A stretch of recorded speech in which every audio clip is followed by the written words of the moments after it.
On Take It to the Bank, you'll find ways to get out of debt,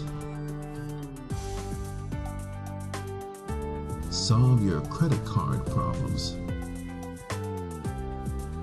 how to make and stick with a budget, simple ways to save, buying or selling a home, and many more financial matters on Take It to the Bank. Hi, my name is Cordell Thomas, and welcome to Take It to the Bank. Today is an exciting day because I'm going to tell you a little bit about me and tell you a bit about some of the things that we can do to get some shopping therapy, not to go out and buy stuff. That's not the shopping therapy I'm talking about. I'm talking about understanding what you're getting into when you go to purchase a vehicle. It's very interesting to me because we do financial literacy to young people and inner cities, and it's very interesting when you talk to kids about what they want. In fact, to give you a little idea, they have a lot of these online software. Kids, to graduate from some of these literacy programs, have to navigate their way through different things, such as the acquisition of a home. They'll give them an example of what's going on from that standpoint, to buying furniture, to getting a car. And once they get out, they have to navigate that landscape in a way that they keep things all under budget. Keep things under budget. One of the things that is arbitrarily thrown on them is when you enter that landscape, they're told who they are. So they could be anything from a doctor with a $150,000 a year salary, to a teacher with a $65,000 a year salary, to a maintenance worker, to a air traffic controller. You are given a label as you enter that environment. And then you have to maintain a budget, keeping it under that annual salary and making it through to the end and graduating. You can't actually graduate from the financial lit program until you navigate your way through and keep things under budget. Now, there's several things that happen in that context. They want to buy the newest furniture. You know, what if you're a college student? If you were labeled a college student just entering a college and you only make about $16,000 to $18,000 a year of supplemental income, that could be a label you get. And the context is this. When you put someone in that environment, you begin to see the real person they are. It's not a real world perspective because they don't have to deal with all the scams and Ponzi schemes that may be out there to take advantage of them. So that's really not real world. But they do have a captive environment that they can begin the process of making important decisions about where they live, what they do with their money, where they go, what type of car they purchase, and technically what kind of house they can eventually afford. So you see a lot of these kids buying, trying to get into expensive homes, or verbalizing, saying, wow, if I could get that home, I would be well off. Or, man, I would really like to buy that Lamborghini, but I don't think I can afford the $2,000 a month cost that would take to get it. Or the concept of buying new furniture to put in or fulfill or layout for the layout of their homes. So there are a lot of things you learn about young people as they go through and navigate this landscape. And the same thing applies to we as older individuals, more mature individuals. As you look at the context of what we do and how we do things and the decisions we make, you can begin to see what challenge we have as adults. We're greedy by nature. We're greedy by nature. And it takes us to the Bible verse that talks about that. In Luke 12, verse 13, 14, and 15, what does it say? He said, Jesus is saying, now watch out, be on your guard against all kinds of greed.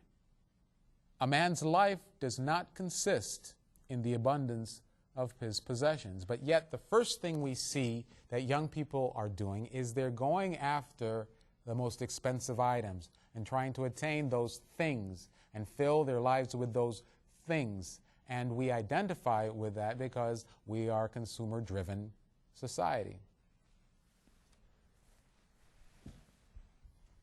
When I first came out to California, or even before that time, I had an opportunity to work in an automotive manufacturer with a company. The company was of such that I never had to learn the context of what it took to own and to run a car. In fact, when I worked at this company, you were given, every 6 months, you were given a new car to drive from that manufacturer. It was a part of the deal, a part of the contract, because as a salesperson going and talking to the different organizations and dealerships, you had to have that transportation that showed that you worked with this organization.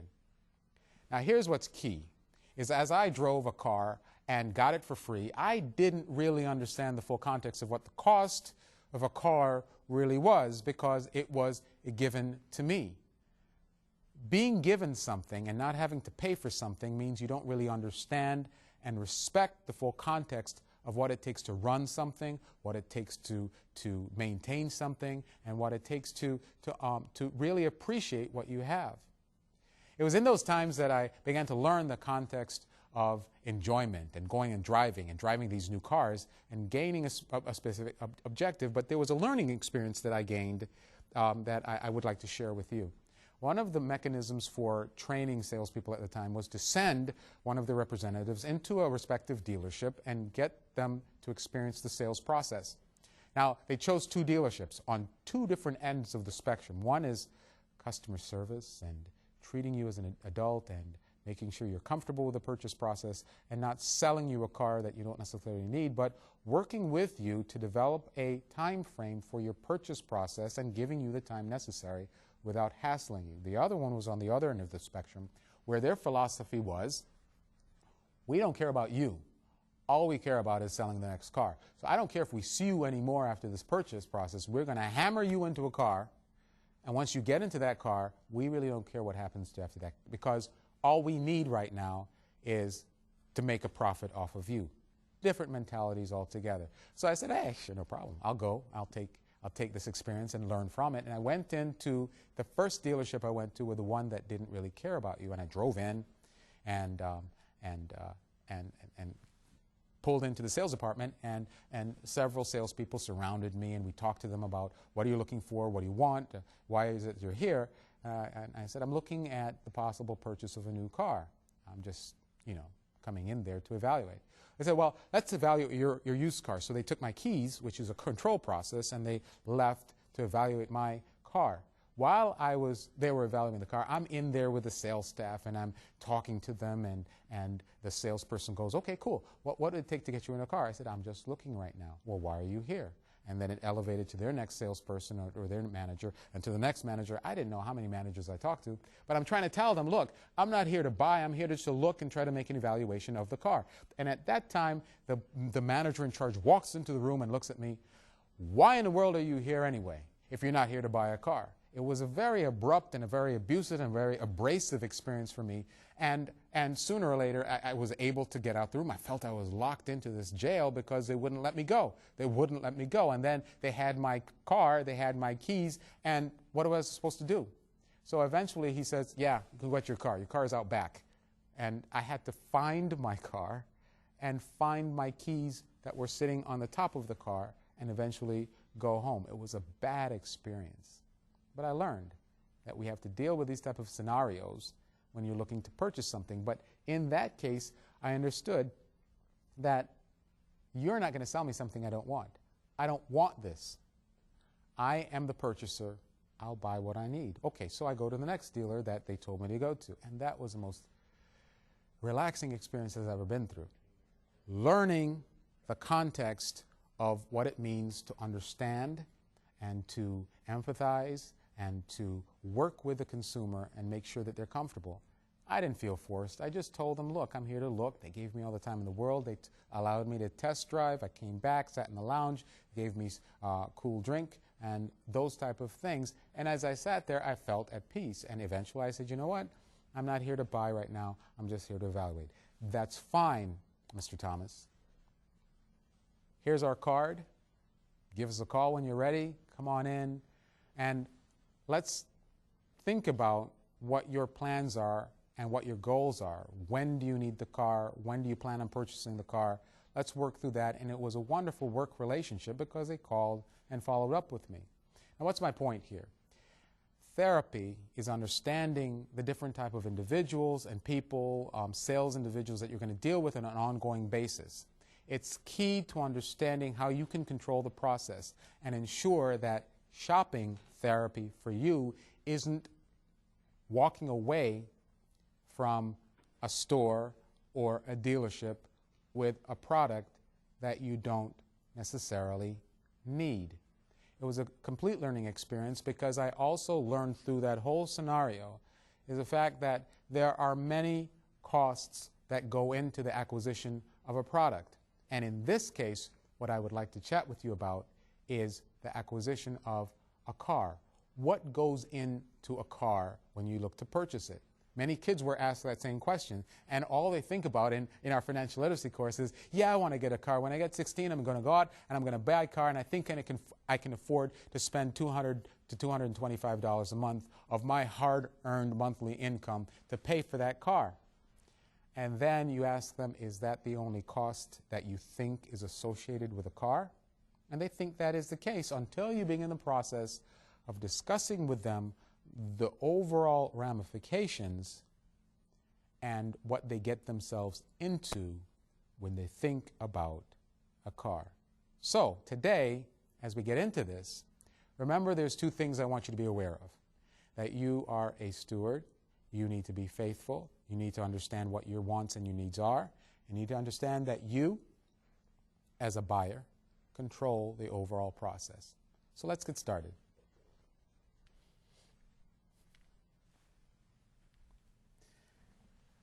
I'm going to give you a case application we'll discuss, and we'll begin the process of embellishing on this issue called cars and loans. Angelina drives a 7-year-old car that recently needed about $1,300 in repairs. Each day she drives approximately 46 miles to and from her job, round trip. What actions should she take to decide if she should, 1, keep the car, 2, buy a newer used car, and or 3, buy a new car? Now, many factors go into this decision. First of all, Angelina must consider her financial situation. So we go back to the beginning. In any kind of financial situation where there's a potential transaction, you go back to your finances. You take everything back to your budget. You consider the fact that I have planned for this acquisition if it's necessary. You consider the fact that I have it as a part of my budget. It's a part of my midterm, what is a midterm, 3 months to a year, goals in acquiring this car, and I have already saved approximately $3,000 for this acquisition or this purchase. So take everything back to your budget. How does all of this fit into your budget? And make sure that you have evaluated your budget and you have stayed faithful to saving and putting money away into that specific account so that you can go forward with, within that time frame, the purchase of a new car. But first of all, check your financial situation. Based on a realistic budget, what amount can she afford to spend for buying a different vehicle? Next, now, when we take a look at that, we should think immediately about the 2010 rule. What is the 2010 rule? You should not expect to exceed 20% of your annual net income in credit. And then the 10% means you shouldn't expect to pay back more than 10% of your monthly net income to repayment of that debt. 2010 rule. So how much can she afford to spend is based on how much she makes, and based on how much she makes, she can allocate a certain portion of that to the debt. Next, will her current car, after the recent repairs, give her reliable transportation? Is that fix something that will take care of all of the problems? I mean, when you think about a 7-year-old car, I think it's about the right time to change the timing belt based on how much miles. It doesn't give us enough information, but if it's a 7-year-old car and someone is driving approximately 20,000 miles a year, the car has approximately 140,000 miles on it. A car typically requires that their timing belt is changed or at least checked at around 100,000 miles. You can check on that. Each car may be slightly different.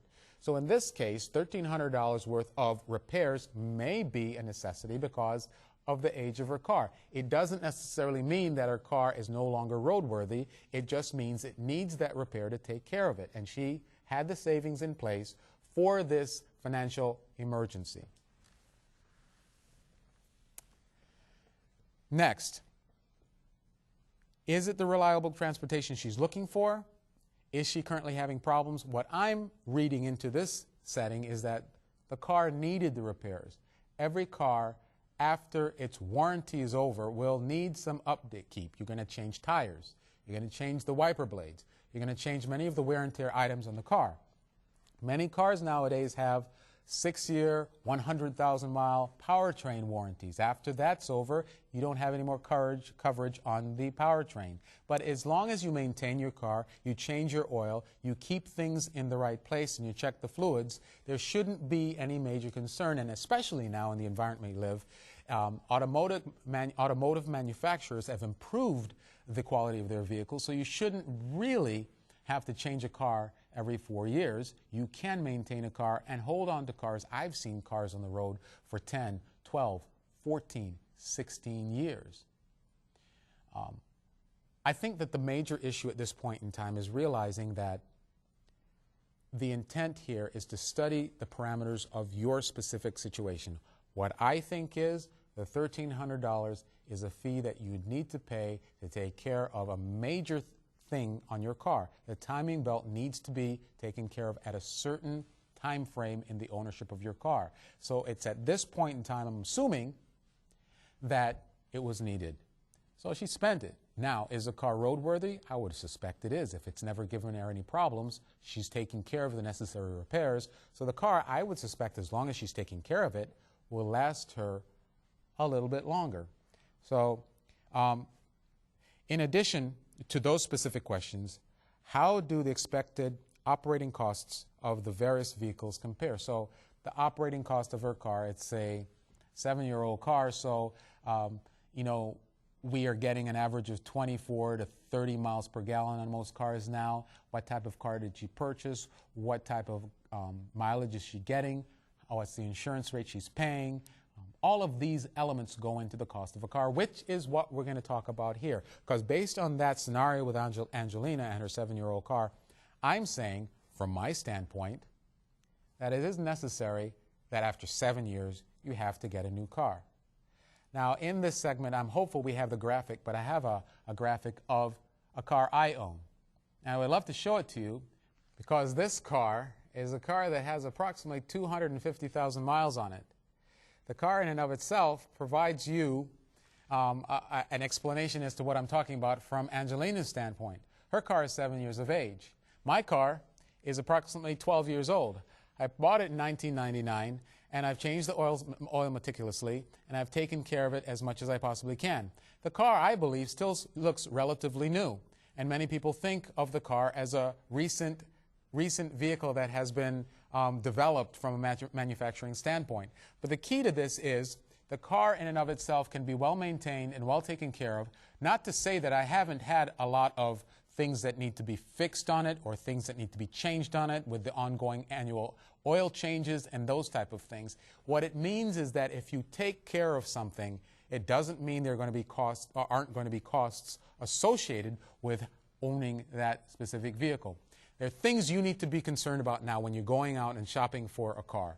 What type of car can you afford? How much money are you making? How does the 2010 rule apply to my acquisition of a new vehicle?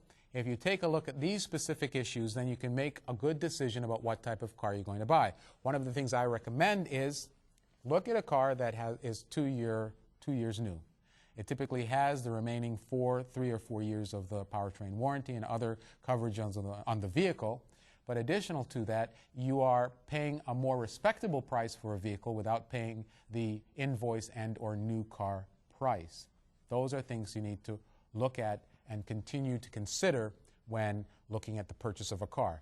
The second issue is when you buy something, and this talks about values. This is very, very important. When I was a child, the issue of credit was negligible. We hadn't really gotten into those problematic situations. What I did learn is when my dad took me to the barber, I heard all of these fantastic conversations about these guys that knew everything about everything. But what came across to me was when I buy something with my hard-earned money, I treat it a lot differently than if I use a lot of credit or I haven't taken the time to save and put away a certain amount for a certain purchase. When you take the time, and when my son, for example, who's attempting to raise the $75 to buy himself a new bike, is this. When he gets that bike, he is going to love that bike and he's going to take care of it because he has worked so hard to get the bike. The same thing with my first car. I worked hard for it. I took care of it. I washed it, took meticulous look at it from a meticulous standpoint and made sure that it was going to last me a long time. My first car was a Toyota Tercel, and it was one of the best vehicles that I've ever had. It lasted for what I know of about 237,000 miles until I sold it and moved on to a different organization that gave me these cars that I could drive. I don't know what happened to that car. And there comes a certain attachment that people have with these cars. I miss it. But here's the key. I took care of this item that God had blessed me with. And this car that I showed to you is the same exact issue. And the key to understanding the costs of owning a car is that it's not just the car, it's what you have to put into it. There's several other items. Costs of owning a car include these items. The initial purchase price of the car. Number two, it includes the registration and the title costs. It includes sales tax. Wherever you may be, whatever state you're in, the sales tax vary. In California, what is it, 7.75. Financing costs, depreciation, insurance, which is mandatory to get a vehicle, scheduled maintenance. On certain higher end of vehicles, that scheduled maintenance may cost a little bit more.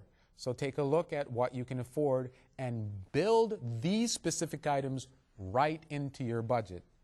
And then, of course, if you live in certain states, storage costs for your vehicle may be a significant concern.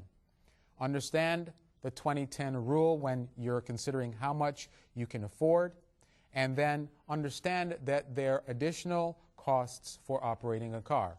What are those? Here are 5. Unscheduled repairs and maintenance. Go back to your budget. Go back to the budget and see whether or not you are putting away money for unscheduled emergencies. That comes up often, and more often than that you like to understand in reference to owning a car. 2, gasoline. If you looked at my budget, or if you were able to get access to it, you'll see that I spend an average of $300 to $350 a month on gas alone for the 2 cars that me and my wife own. That is a key thing to understand. So it's not only the monthly loan amount that you're paying back on the car, which could be $200. Now I'm paying about $300 a month in gas. That's now $500. There is other funds for unscheduled maintenance that you need to allocate for. Number 3, you need to change the oil and the other fluids of the vehicle. That can easily be between $29 and $50, depending on if your vehicle takes regular oil or synthetic oil. You're looking at parking and tolls. If you live in New York or if you live in certain states, there are tolls, there are parking issues, and you may have to come up with more funds just to take care of those concerns. And of course, always bake into it the possibility of getting a ticket. So those things can come up all out of the blue, and if you're not planning for it and if you don't have the savings for it, it can hurt you tremendously. Okay, shopping a car. Decide how much you're going to spend. Decide the right type of purchase for you. Remember, control the process. You're not being sold something, you're planning to purchase something. You're not going to plan to plunk down $20,000 into the vehicle that you haven't researched. Research is key. What is it that works for you? What type of person are you? What type of color do you like? What's going to be able to get you to and from work? Is it going to be used primarily to travel long distances? And understand that if you travel a long distance, it's going to impact your insurance. They're going to ask, how far do you travel to work and back? What's your round trip amount? Those are key issues and questions you need to ask yourself as you put into your budget this goal of purchasing a vehicle and what its priority is. Is the priority in 3 to 6 months? And it may give you that amount of time to do the additional research. Understand that a used car from a dealer, you have to consider the cost. You have to consider a couple of other elements such as the reliability of the vehicle, the dealer reputation. Believe me, I learned that from that other dealer I talked to you about that didn't care anything about me. All they cared about was putting another car over the curb. That's a term they use in automotive environments about selling a new car, putting that car over the curb. That's all they cared about from me. I want you in that car. I want you gone because all we want is the profits from you. Check on their reputation. Read the buyer's guide sticker. Consider the warranty and the service contract that may be remaining on that used car. What do you do if you have problems with that vehicle? If the dealer has a good reputation, he's probably going to work with you to resolve the problems. If he has a difficult reputation, I've seen situations where people have been gouged and have been treated badly in those type of environments. So don't just make an assumption that it's going to be easy for you to wheel and deal and to come up with the right cost that you need for a car, and you're going to get it from a good dealer. Search, do your research, and find someone that's comfortable to deal with the right product that you think will be adequate for your needs. A new car. Always read about the new car features and prices. Shop around. Shop around as much as you can. Plan to negotiate the price. If you need help, get the help. Learn the terms and consider the service contract. Warranties. A brief talk about warranties. When you buy a car, there are warranties and service contracts. There are types of warranties to include as-is warranty. You drive the car off and it's as is. You don't have any other coverage. It's just as it is. There's an implied warranty. There is a dealer warranty. You need to make sure you know what's available. And there is a manufacturer's warranty. Many things apply. Many things apply. You need to be aware of all of these elements about going into buying a car. APR. How long is the length of the loan that you're planning to acquire? What are your monthly payments? What will be the total finance charges that you're going to have? What will be the total you're going to repay? And shop around for the best loan for you. Listen, take it to the bank and save for this purchase. God bless.